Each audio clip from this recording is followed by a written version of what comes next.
Hey, welcome to episode 30, 40, whatever. No, it's 40 of the Final Fantasy VIII playthrough. I am, of course, RowlesTheGamer, and this is the second recording of this because always check the on off switch on your microphone. But happy post Thanksgiving to you, and here we are. I'm gonna sit back a little bit more with this and relax, cause fuck. But yeah, Squall has just come to out of his dream state, and we are going to continue our journey into Esthar. Now, this is, I think I even used the word to describe it, xenophobic Esthar, but it's really more just of an isolationist area than all of that. So, here we go. And this is a later game, a big area for late game stuff. Like, I don't know, there's a lot of stuff you can get for your GFs, like the amnesia greens and various junction scrolls, meaning, oh, here's a move to make them forget the useless abilities and learn stuff you need them to learn so that you can junction various stats to any character. But we'll get to that later, because here's Dr. Odin. And he claims to know how to fix things, so here we go. Let's watch.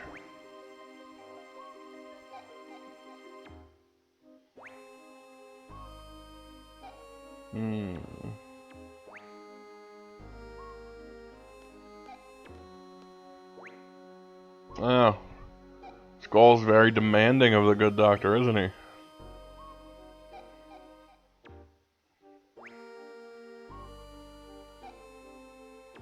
Alright.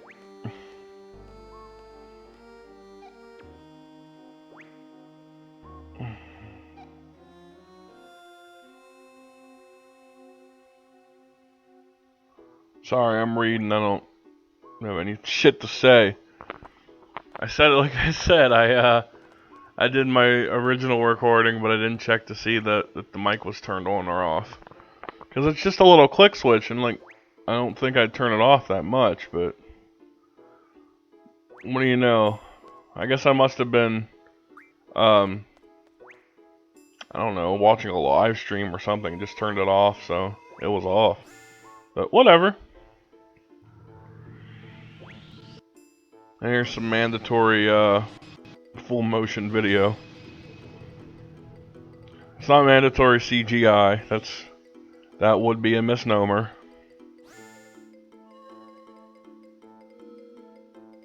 Alright, and as I was saying earlier though, before I kind of was checking out the Dr. Odin segment, there's a lot of stuff to do here, there's a lot of stuff to pick up.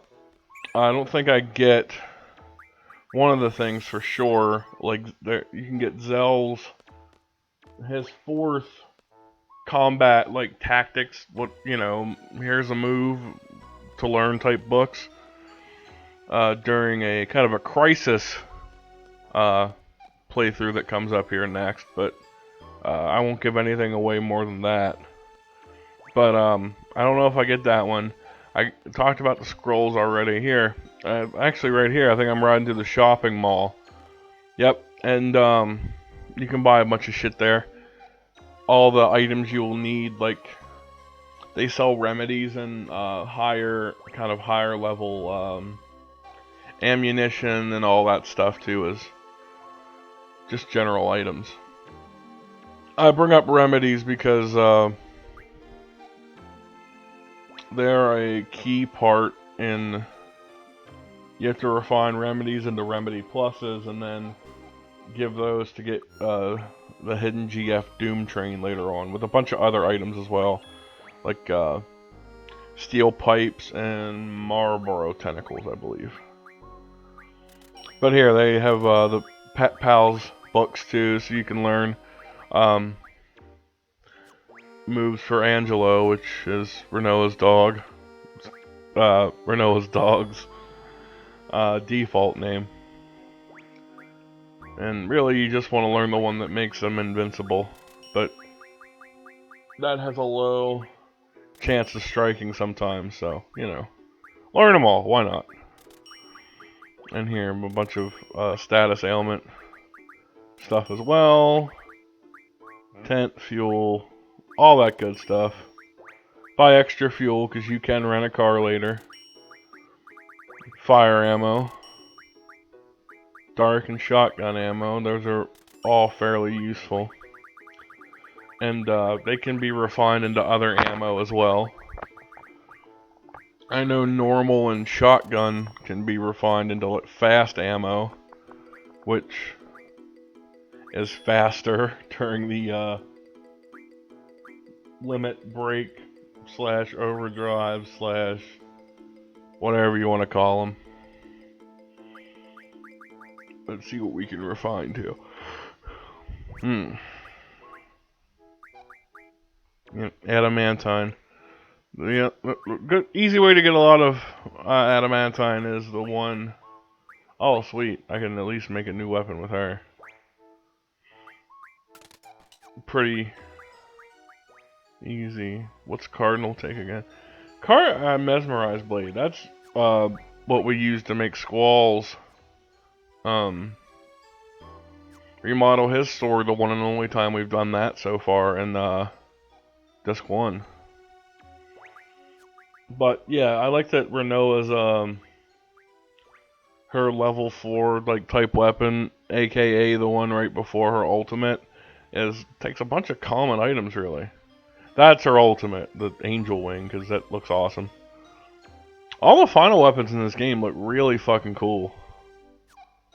I mean, they have the design out right at least. Anyway, read that, so now we know how to make every single weapon in the game. To the city entrance to head to see LNA. And this is a part of the game that's, well, I was gonna say there's a lot of part of the games that are contentious for people, but this is especially a part where even I a little bit get a disconnect. Because, excuse my burp, because what we're going to be doing is we're going to be heading to the lunar base. No, not. Shit, what's it? I forget what the exact location's called, but we'll see it on a map here in a second. But well, you will go to space. Now, that's not a huge disconnect, really. But this game, especially in Disc 1 and Disc 2 even, was a lot more grounded in just tech warfare and here's our armies are stronger because they have better weapons or better equipment, etc.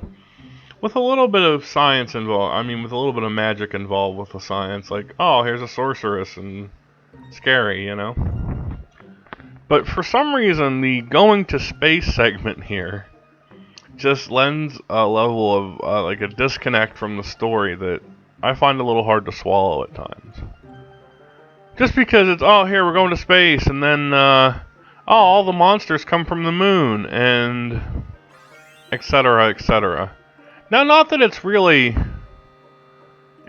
out of line too much or anything. It becomes more believable as you come back here to the planet, you know, but I don't know, that little bit always just, it feels out of place would be a better word, I guess, for it.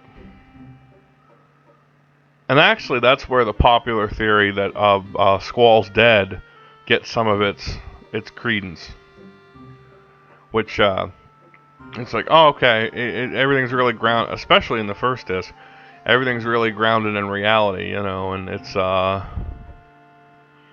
it's even more so, it's really just a military type of game, you know, general stuff, but then, oh, here's a sorceress and the magic kills you, and then now we go to space and the moon and da-da-da, you know, but whatever. Anyway, it's, to get back to the game a little bit more than theory, it's best to rent a car here, Just because for this part of the game, you're going to just be traversing here between these areas. And it's a little better to have a car than to just hoof it. I mean, do so if you need to get magic or whatever, but keep in mind a major point of this game is to keep you can keep your character's levels lower and then really own the fucker. So that's what I try to do. Why I get just cars and whatnot. But anyway, Lunar Gate, that's what it was called. Son of a bitch. Anyway, here, yeah, as I said earlier, when I was rambling for a bit there, we're gonna go into space and try to solve this motherfucker.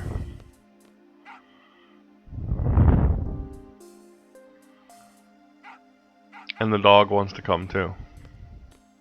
But it can't, because it's a dog. Dogs could come to space, but like, just stay here and be cool, you know?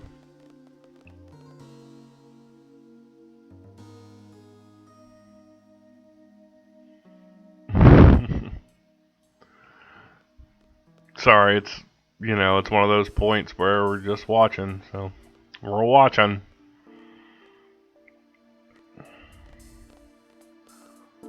Now,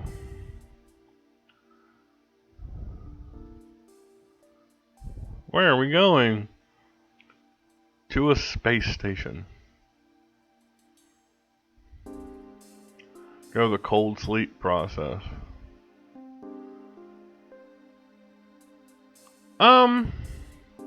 I have to ask why a cold sleep process is needed for a distance if traveling is so short, because we're literally not in there very long. Game time wise, you know. And here you actually get to start to trust Zell throughout the game, which is a growth that I like. Because at the very beginning of the game, Squall was like, oh, he's loud and annoying, and da-da-da. And now he's kind of like, oh, okay, he's my friend, and he's dependable. He couldn't show himself, and Zell gets a lot smarter as the game progresses, too. I remember way back in Disc 1, he's the one that outed that Balam was the one leading the attack with the Timber Owls way back in Timber there. Back in like fucking part 6 or something. It's been a ride. And for some reason here I always pick Irvine to come with me. I don't know why. It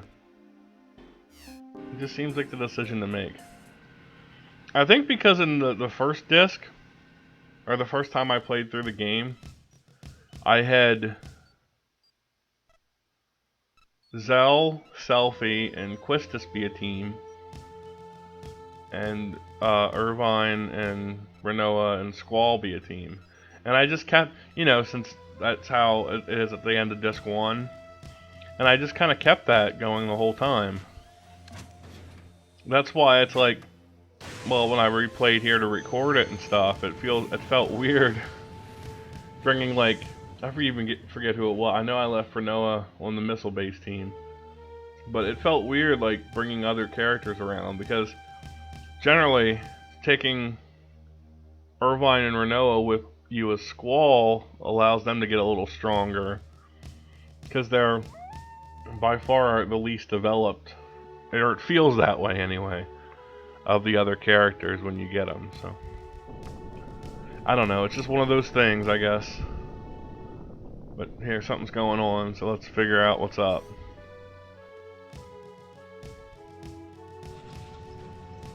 Oh shit. It's the lunatic Pandora. Yeah, spoiler alert, that's what it is. And it is a late game location as well.